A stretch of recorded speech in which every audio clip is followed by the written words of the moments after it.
வணக்கம். இன்றைக்கி நம்ம பார்க்க போகிற சமையல் ஒரு சூப்பரான மட்டன் சுக்கா சிம்பிளாக எப்படி செய்யலாங்கிறத பார்க்கலாம். இப்போ ஒரு குக்கர் எடுத்துக்கலாம். இதில் 1 கிலோ அளவுக்கு மட்டன் எடுத்திருக்கேன். மட்டன் வந்து நல்லா சின்ன சின்ன பீஸாக கட் பண்ணிக்கோங்க. ஸோ இந்தளவுக்கு கட் பண்ணிக்கணும். ரொம்ப பெருசாகவும் இருக்கக்கூடாது. இந்தளவுக்கு கட் பண்ணிங்கன்னா உங்களுக்கு வெந்து வரையில் கரெக்டாக இருக்கும். எல்லாமே ஒரே அளவாக கட் பண்ணிக்கோங்க. இப்போ இதில் மசாலா தூள் எல்லாம் சேர்த்துக்கலாம். இப்போ இதில் மிளகாத்தூள் சேர்த்துக்கலாம். காரம் எவ்வளோ தேவையோ அதுக்கு தகுந்த மாதிரி சேர்த்துக்கோங்க. நான் வந்து ஒரு 2 டேபிள் ஸ்பூன் அளவுக்கு மிளகாத்தூள் சேர்த்துக்கிறேன். இந்த அளவுக்கு சேர்த்திங்கன்னா போதும். மட்டன் வெந்து வந்ததுக்கப்புறம் வத்திரும், அதனால் இந்த அளவுக்கு போதும். இப்போ மிளகாத்தூள் 2 சேர்த்துருக்கோம். தனியாத்தூள் அதே அளவுக்கு சேர்த்துக்கலாம். இப்போ மஞ்சத்தூள் கொஞ்சமாக சேர்த்துக்கலாம். இப்போ இது கூடவே இஞ்சி பூண்டு பேஸ்ட்டு சேர்த்துக்கலாம்.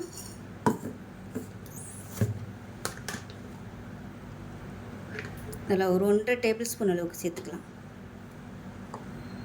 இப்போ 1/2 டேபிள் ஸ்பூன் சீரகத்தூள் சேர்த்துக்கலாம். இது எல்லாத்தையுமே பிசைஞ்சு விட்டுக்கலாம் நல்லா. இப்போ ஒரு 1/2 டேபிள் ஸ்பூன் உப்பு சேர்த்துக்கலாம். பாதி உப்பு சேர்த்துக்கோங்க. வெந்து வந்ததுக்கப்புறமா பத்தலைன்னா நம்ம சேர்த்துக்கலாம். ஏன்னா மட்டன் வந்து அப்படியே சுருங்கிடும், பாதியாக சுருங்கிடும். அப்புறம் நம்ம இப்போ கண்ணளவாக உப்பு போட்டோம்னா பத்தாது, அதாவது உப்பு கச்சி போயிடும். இப்போ நல்லா பிசைஞ்சு விட்டாச்சு. இப்போ இதில் தண்ணி சேர்த்துக்கலாம். முங்குற அளவுக்கு மட்டும் தண்ணி சேர்த்துக்கோங்க. மட்டன் வற்றி வரும், அதாவது சுருங்கும், நல்லா தண்ணி நிறைய ஊற்றி வரும். இப்போ எல்லாத்தையுமே நல்லா கலந்தாச்சு. இதில் கொஞ்சமாக எண்ணெய் விட்டுக்கலாம் மேலாப்பில். உங்களுக்கு பொங்கி வடியாமல் இருக்கும். இப்போ குக்கர் மூடி வச்சிடலாம். மூடி வச்சுட்டு நல்லா ஒரு 8 விசில் விட்டுக்கலாம். நான் வந்து நார்மலாக எப்பயுமே 8 விசில் விடுவேன். நீங்கள் வாங்குகிற மட்டனை பொறுத்து எத்தனை விசில் விடுவீங்களோ அதுக்கு தகுந்த மாதிரி விட்டுக்கோங்க. இப்போ 8 விசில் விட்டுட்டு ஸ்டீம் போனதுக்கப்புறம் பார்க்கலாம். இப்போ மட்டன் எப்படி இருக்குன்னு பார்க்கலாம். பாருங்கள், மட்டன் நல்லா சூப்பராக வெந்துருச்சு. இது தனியாக இருக்கட்டும். இப்போ ஒரு பேன் எடுத்துக்கலாம். தேவையான அளவுக்கு எண்ணெய் சேர்த்துக்கலாம். எண்ணெய் நல்லா சூடாயிருச்சு. ஒரு டீஸ்பூன் சோம்பு மட்டும் சேர்த்துக்கலாம். வரமிளகாயை கிள்ளிட்டு சேர்த்துக்கலாம். ஒரு 7 வரமிளகாயை கிள்ளிட்டு சேர்த்துக்கலாம்.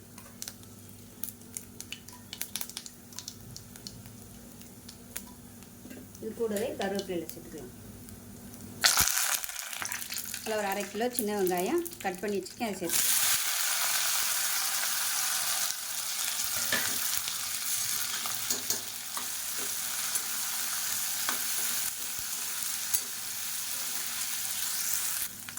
இப்போ பாருங்கள், வெங்காயம் ஓரளவுக்கு வதங்கிடுச்சு. ரொம்ப வதக்கணும்னு அவசியம் இல்லை. இப்போ நம்ம மட்டனையும் போட்டு வதக்க போகிறோம், அதனால் இந்த அளவுக்கு வதங்கினா போதும்.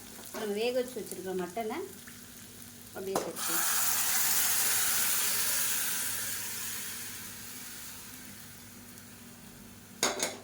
இது நல்லா கலந்து விட்டுடலாம். கலந்து விட்டுட்டு மூடி வச்சிடலாம். அப்பப்போ கிளறி விடணும். நல்லா ட்ரை ஆகி வரணும். கொஞ்சம் நல்லா வற்றினதுக்கப்புறம் பார்க்கலாம்.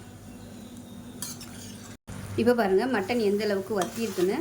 இந்த ஸ்டேஜில் வந்து ரொம்ப கவனமாக இருக்கணும், அடிப்பிடிக்கும். நல்லா கிளறி விட்டுக்கிட்டே இருக்கணும். இப்போ இதில் ஒரு 5 பல் பூண்டு வந்து ஃப்ரெஷ்ஷாக தட்டிட்டு சேர்த்துக்கலாம். இது வந்து நல்ல ஒரு ஃப்ளேவர் கொடுக்கும் இந்த சுக்காவுக்கு.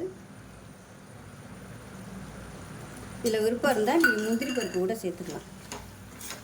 நல்ல ஃப்ளேவராகவும் இருக்கும், ரிச்சாகவும் இருக்கும். இந்த பூண்டை போட்டு நல்லா ஹை ஃப்ளேமில் பரட்டிக்கலாம். இன்னும் நல்லா சுருண்டு வரணும்னாலும் நீங்கள் இன்னும் வற்ற விட்டுக்கலாம். ஸோ இப்படியே எடுத்துக்கிறதுனாலும் எடுத்துக்கலாம். இப்போ பாருங்கள், சூப்பராக எண்ணெய் தெளிஞ்சு வந்துருச்சு பாருங்கள். அவ்வளோதான், அருமையான சுக்கா ரெடி ஆயிடுச்சு. இப்போ மேலாப்பில் மிளகுத்தூள் சேர்த்துக்கலாம். அதில் ஒரு 1/2 டேபிள் ஸ்பூன் அளவுக்கு மிளகுத்தூள் சேர்த்துக்கலாம். ஃப்ரெஷ்ஷாக சேர்த்திங்கன்னா நல்லாயிருக்கும். அவ்வளோதான், சூப்பரான மட்டன் சுக்கா ரெடி ஆயிடுச்சு. சாதத்தில் போட்டு பிசைஞ்சு சாப்பிட்டிங்கன்னா அட்டகாசமாக இருக்கும். இன்னும் உங்களுக்கு அப்படியே உதிரி உதிரியாக வரணுன்னாலும் நீங்கள் நல்லா போட்டு கிளறணும். ஆனால் ரொம்ப நேரம் எடுக்கும் அந்த மாதிரி வர்றதுக்கு. ரொம்ப நேரம் கிளறினீங்கன்னா நல்லா ஒத்தையாக வரும். அவ்வளோதான், சூப்பரான மட்டன் சுக்கா ரெடி. செஞ்சு பாருங்கள். சப்பாத்திக்கெலாம் வச்சு சாப்பிட்டோம்னா அட்டகாசமாக இருக்கும். செஞ்சு பாருங்கள். செஞ்சு பார்த்துட்டு எப்படி வந்துச்சுங்களா சொல்லுங்கள். வீடியோ பிடிச்சிச்சுன்னா லைக் பண்ணுங்கள், கமெண்ட் பண்ணுங்கள். சேனலை சப்ஸ்கிரைப் பண்ணுங்கள். பக்கத்தில் பெல் பட்டனை ப்ரெஸ் பண்ணுங்கள். நன்றி.